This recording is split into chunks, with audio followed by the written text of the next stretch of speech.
Bonjour, nous sommes de retour pour discuter avec vous des clauses puis de notre plan de marche pour notre négociation avec nos employés. Parce que présentement, nos employés sont pas là. Donc, Sont absents. dans le fond, on a décidé de faire une liste de qu'est-ce qu'on voudrait changer dans Ouais. la convention. Puis qu'est-ce qu'on voulait négocier, qu'est-ce qu'on voudrait négocier avec eux. Qu'est-ce qui est important qu'on change. Là. Donc, on va commencer par la clause 1, comme dans le vidéo précédent. Là, on avait dit que c'était correct. La clause 2 aussi, ça faisait notre affaire. Ouais. La clause 3, là, c'est ça. La clause 3, c'est majoritairement correct, mais il y a certaines exceptions. Parce que on l'avait expliqué brièvement dans l'autre vidéo, mais la clause dit les jours suivants sont chômés et payés. Si cette journée est un samedi ou un dimanche, le congé est reporté le jour ouvrable suivant. Ouais. Donc nous, dans le fond, si le congé, si le jour férié, c'est un samedi, on donnerait pas, mettons, le lundi qui est ouvrable. Ouais. On ne donnerait pas le congé parce qu'ils ont le dimanche pour récupérer et tout. Mais si le congé c'est un dimanche, la fête c'est un dimanche, on leur donnerait le lundi. Parce qu'ils n'ont pas eu le temps justement de récupérer. Ouais. À certaines exceptions, par exemple. Donc le 1er janvier, ça c'est correct. Même peu importe si c'est un samedi ou un dimanche, il y aurait le jour ouvrable payé. Et ce serait un congé. Le vendredi saint, par contre, ça, on trouve pas que c'est nécessaire. Non. Le lundi de Pâques, ça va. La journée nationale des patriotes, on trouve pas que c'est nécessaire. Donc ça, peu importe. Pas de congé. La fête nationale du Québec, la fête du Canada, la fête du travail, ça, on trouve que c'est nécessaire, donc ils méritent un congé. L'Action de grâce, pas tellement, parce qu'au Québec, on fête pas tellement ça. Ouais, c'est plus... les anglophones. Ouais. Et le 24 et 25 décembre, ben... On trouve que ça, c'est nécessaire. Ça, c'est nécessaire, c'est Noël. Fait que... Ouais. Donc, c'est ça, pour la clause 3. La clause suivante... La clause 4, on trouvait que c'était correct. C'est les normes du travail. Ouais, c'est 40 heures semaine. C'est la loi. Alors on va vraiment changer ça. Pour la clause 5, par exemple, si on voulait apporter un petit changement, on allait laisser que s'ils font des heures supplémentaires, c'est payé au temps et demi. La semaine. Oui, la semaine, c'est ça. Mais la fin de semaine, par exemple, ils ne seraient pas payés au temps double, ils seraient payés au temps et demi aussi s'ils font des heures supplémentaires parce qu'on trouve que c'est pas nécessaire.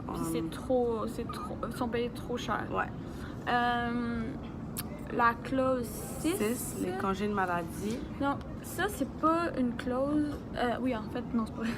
Clause 6, ça dit le personnel peut être payé pour 4 journées d'absence par année pour cause de maladie. Si ces journées ne sont pas utilisées, une journée sera soustraite et le reste sera placé dans une banque qu'il pourra utiliser ultérieurement.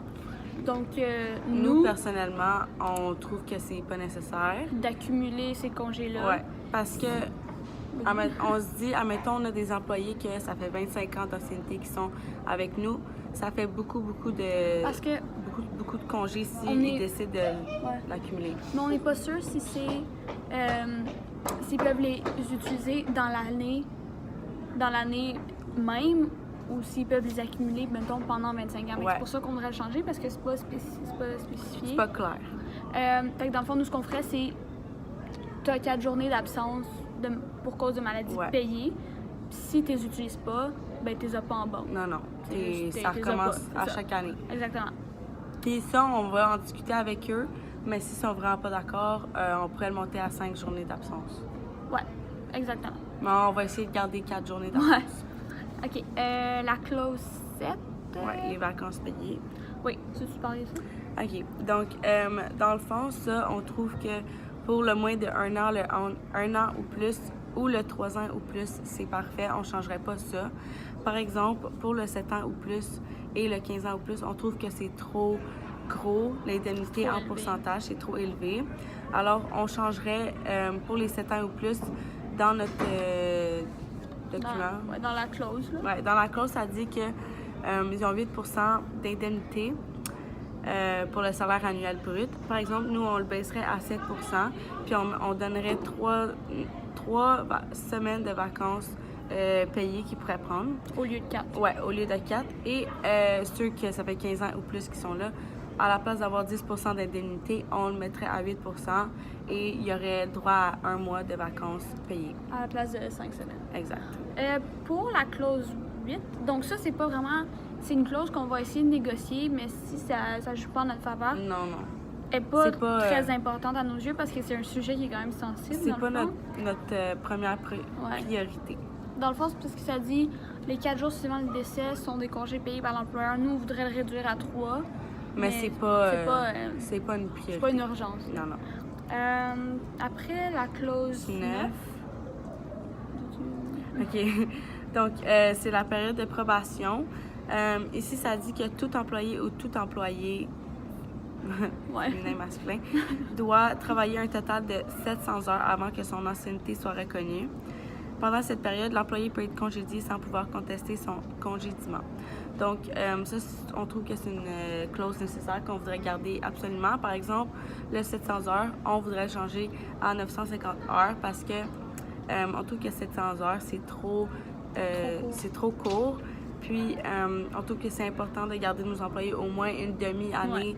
Environ. Ouais, c'est ça. Donc, fait que ça résume pas mal ça. Puis pour la clause 10, on n'est pas encore sûr, faut qu'on en reparle encore. Dans le fond, c'est la durée de la convention collective. Présentement, il s'agit de 4 ans, mais on va encore en reparler pour être sûr de bien faire ça. Puis... On va en discuter pour la prochaine fois quand on va parler avec nos employés. Parfait. Merci beaucoup.